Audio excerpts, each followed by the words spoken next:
肺部结构有问题，例如支气管扩张症，经常会咳嗽、出现浓痰，病人呼吸道其实比一般人容易滋生细菌，特别是抗药性的细菌，像是绿脓杆菌等。而这些细菌平常跟人体是共生状态，但是一旦它的数量增加，人体免疫力会变差，就会造成呼吸道感染症急性发作。除了浓痰大量增加，可能呼吸也会变急促，或是合并发烧等。当然就是说要把痰液能够把它咳出来。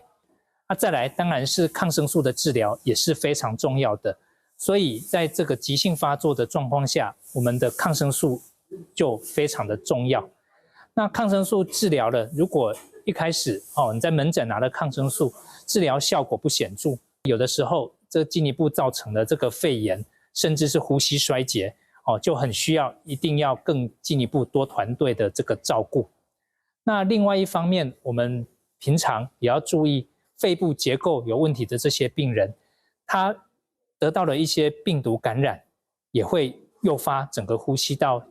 症状的急性发作，也会容易引起后续这些细菌感染的这个机会。久咳不愈的病人来求治，那我初步都会帮他分成几个面向去做思考。好，第一个就是感染性的问题，病人本身可能得到了肺炎门腔菌或肺炎链球菌的感染，没有经过适当的一个检查跟治疗，那也会造成长期的咳嗽不愈。而儿童常见的梅浆菌感染可能引起较久时间的咳嗽外呢，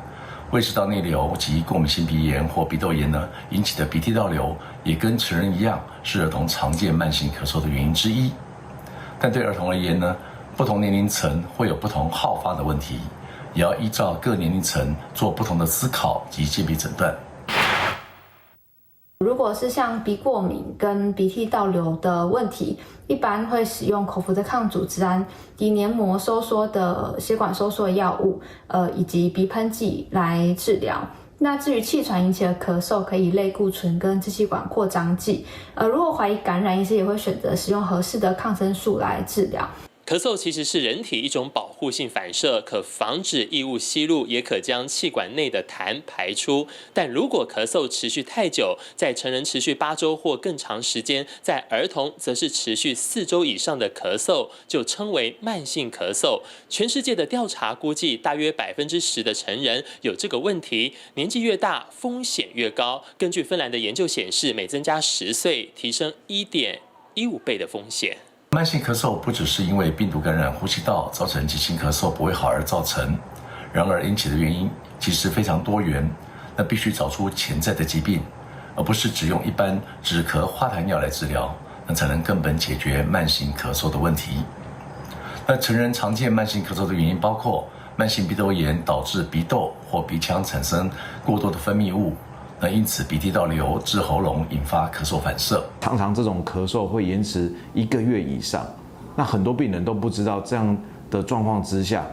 是否要就医。那咳了2-3个月之后，到门诊的时候，我们都会发现到这样的病人如果吸入了支气管扩张剂之后，那病人的咳嗽状况就会有所改善。